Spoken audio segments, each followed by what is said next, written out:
I'm also curious about your defense. The 19 turnovers forced.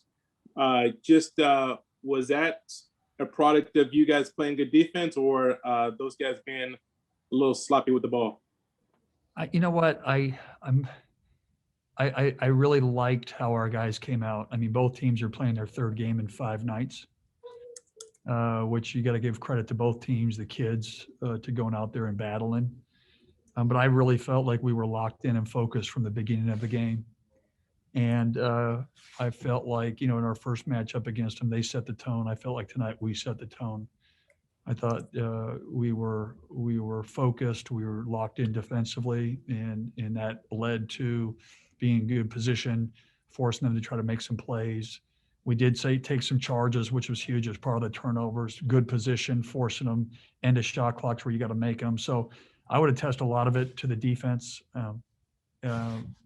That's just what it is. So I was really happy about that.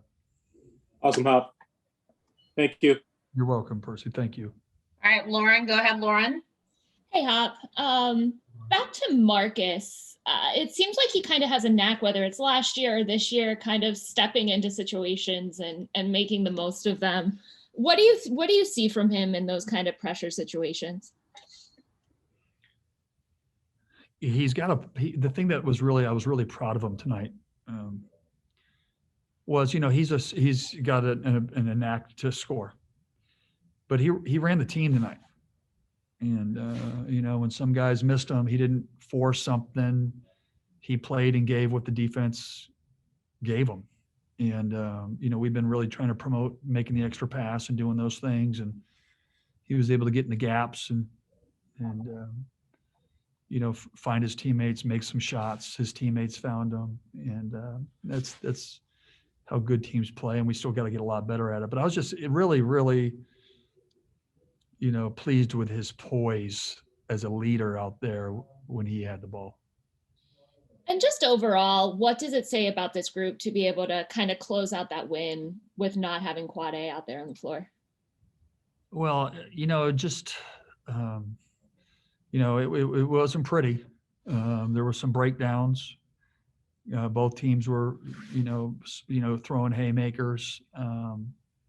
It came down to making some shots and executing down the stretch, and they missed a couple shots where we were, we made some mistakes where they missed some shots, and then we were able to rebound and capitalize and make some foul shots down the stretch.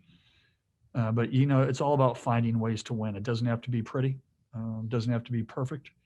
You just got to find a way, and our guys found that way tonight. All right, thank you. Thank you, Lauren. Chris Fetters, go ahead, Chris. Hey, Hop. Was curious about Eric Stevenson. 18, 7, and 7. Is that kind of what you expected when you got him from Wichita State? Yeah, he's he can impact the game. I thought in the last game against UCLA, he didn't shoot the ball well. I think he was 2 for 9, but he impacted the game. He impacted winning. He rebounded. He was, he's a physical, tough guy, and he showed that physicality. He showed the toughness. He's not a good passer. He's a great passer. When he hits singles, when he tries to hit home runs, I get really mad.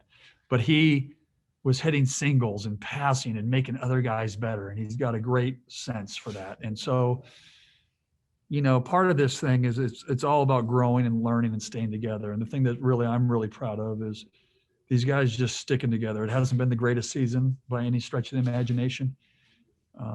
But the kids have stayed resilient. They've stayed positive. They stayed tough. And most importantly, we're growing together right now. And that's, as a coach, that's what you want to see, what they're learning. And I felt like there was a lot of growth tonight. Marcus talked a little bit about the communication piece of the match.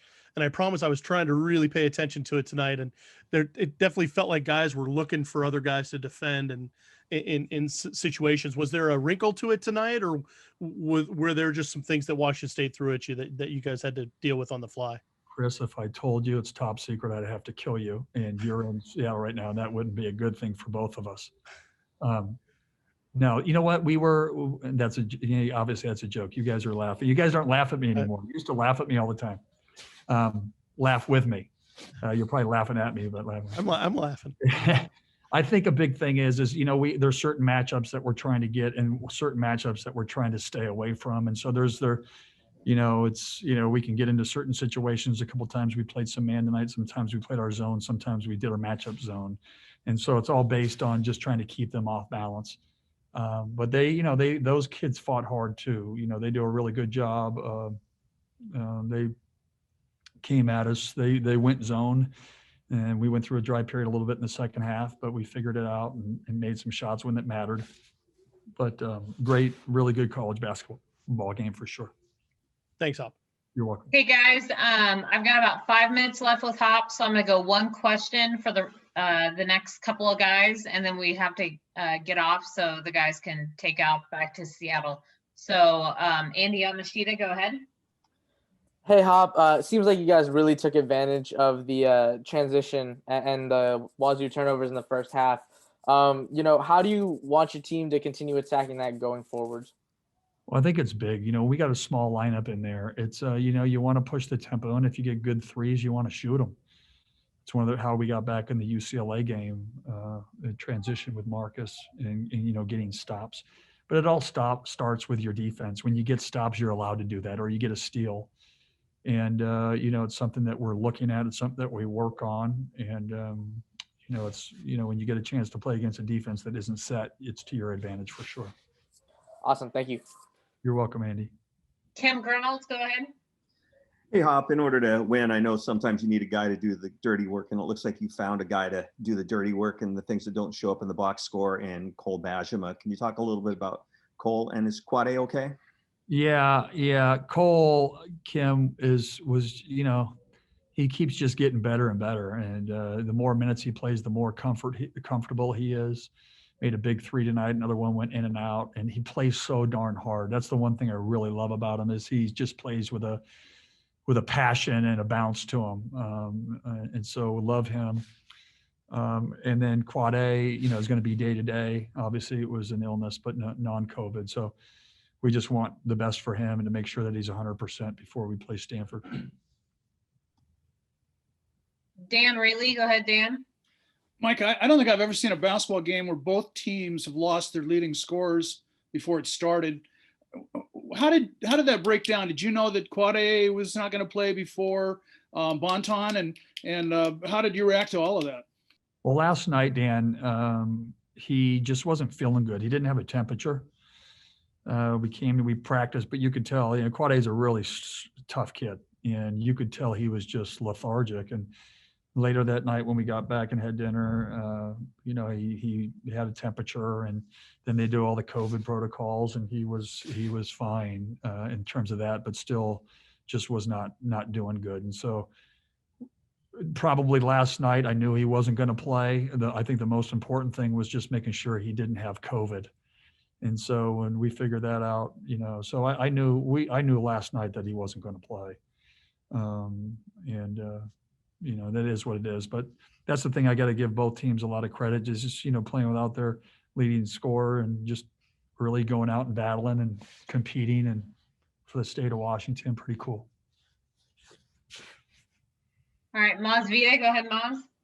Yeah. Hey, Hop, just the patience it took for this team to win, to weather the droughts, to be patient on defense, to be patient when the game was close. I think it's poise. Patience, poise, focus. When you're tired, it's like, I don't know if you guys have ever run or done the rower or any of those things where you're just, you're digging as deep as you possibly can. You're digging internally. And I think that's the thing with a team is, when you can dig with each other, and you can use each other's energy to help each other was huge. And I thought our guys did that tonight. We were connected. And like I said, wasn't pretty in a lot of different ways, but we were able to make some gritty plays down the stretch to win the game. And it's hard when you're shot, and our guys were shot. Hamir looked like he was throwing up on the floor. I just kept saying, "Come on, buddy, you got to dig deep," and they found a way. Thanks. James Price, last question. Go ahead. Hey, thanks for taking the time, Coach. Yeah, James, how are you, buddy? I'm pretty good, thanks. Hey, I know this is just one game and you haven't had a chance to watch the film or anything, but did you see anything tonight offensively that you want to build on or potentially incorporate into the game plan when Quad A gets back? You know what? I just think, tonight, you talk about when you lose one of your top players, you're always talking about it gives somebody else an opportunity to come out there and play. A big thing that we have to clean up is we're getting in foul trouble early with our bigs and our post defense. And so we can get better in those areas. I felt like we were smart in some instances in the first half. We were aggressive. We did the game plan. And once we got tired, there were some breakdowns and, with what you're trying to take away, but that's normal. But after we watch it, the feeling tonight is like Marcus he's had his coming of age party, obviously, with some great games, but tonight he showed a different level. It wasn't just a scorer. It was a player who was running a team and a player who was poised. And that was pretty cool to see. And then on top of that, some other guys, you look at Jamal Bay, did he score a lot? No, but having him on the court and his leadership was huge. Nate Roberts made some foul shots down the stretch, which were huge. And it's just a team effort. And the thing that we just need to keep selling is the fact that on any given night, it can be somebody else. But when that person's that night, we're going to find them, we're going to play through it and help each other and be happy for our teammates. And if we can do that, we're just going to keep getting better and better.